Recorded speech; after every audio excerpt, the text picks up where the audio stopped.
I'm shooting this video today by means of trying to encourage people who are thinking multicopters are fun, look fun, but maybe terrifying, maybe too complicated, to have a quick look at them. I've only had mine assembled for a few days, but I've already got the ropes mastered to a certain extent, so I thought I'd show you what's involved.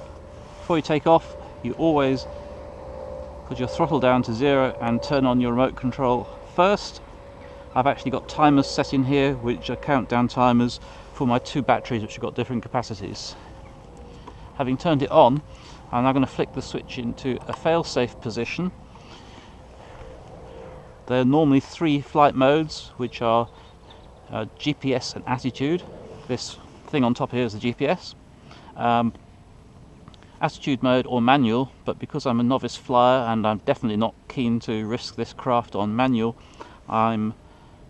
I've remapped the manual mode onto failsafe mode, which I'll demonstrate in my first flight now. It's in failsafe now. It can't actually take off in failsafe mode, which makes it quite safe too. So I connect the electronics up to this very high discharge battery, and what you can see now is a yellow light flashing, which is because it's in failsafe mode. So if I put this into normal mode, into the GPS mode rather, we can see the green light flashing, which is telling us it's in GPS mode, and the red lights are the warning that there's no satellite, not enough GPS satellites to get a fix. Now that rapid green flashing means that it's got a satellite fix and it's set up. It's done that twice. So we're not quite ready to go yet, because we have to calibrate the compass. The compass is built into the GPS as well, and that'll actually help the aircraft control its direction. So if I rock this switch here, which is the one containing the modes, it now goes into a constant yellow light, which is calibrating the compass. So I pick up the aircraft and slowly turn round so that the compass is in effect being turned,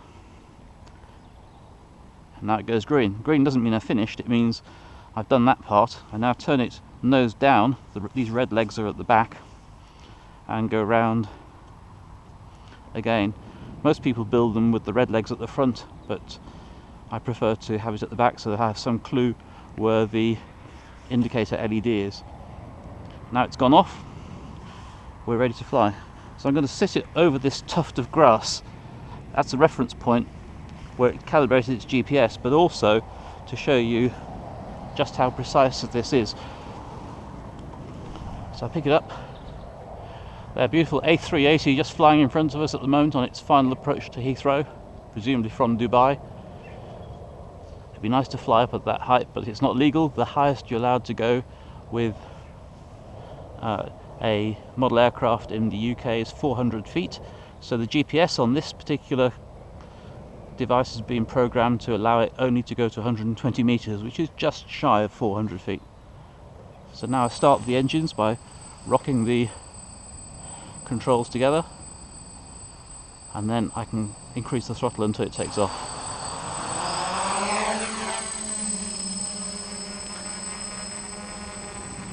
Because it's in GPS mode and I'm not providing any inputs into the flight controls, it's going straight up. I could let it climb all the way up to 120 meters, but I've already done that in another video, so I shan't repeat it.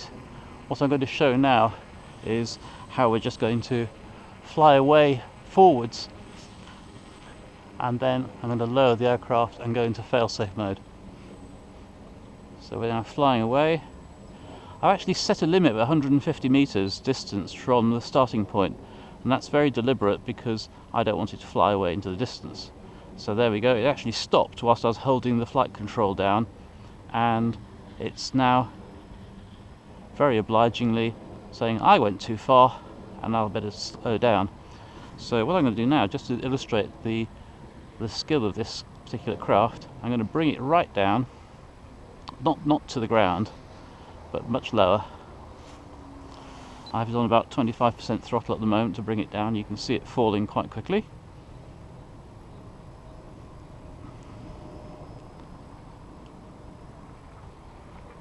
and when it's below 20 meters I'm going to get it to level off.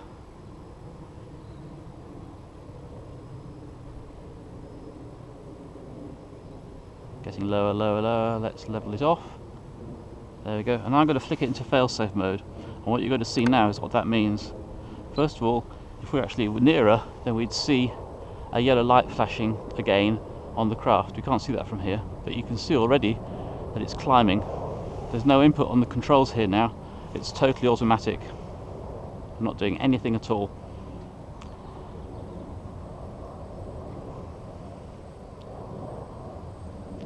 It's now turned round and it's coming back.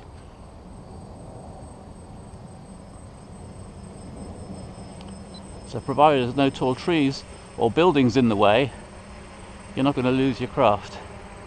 So find an open space and you'll be fine. It's just gone a little bit too far, so it's going to backtrack. It loiters. This isn't a chance for me to retake control of the craft if I want to. And it's now going to descend. And you can see I've got the confidence just to stay still, because I've done this a few times now, even with this buzzing thing coming towards me.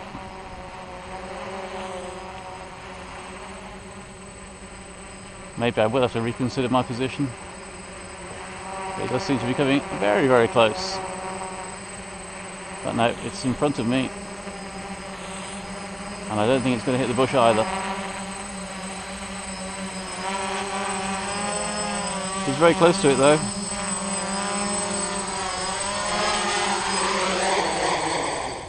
Once it gets under 1 meter, it goes into automatic landing mode.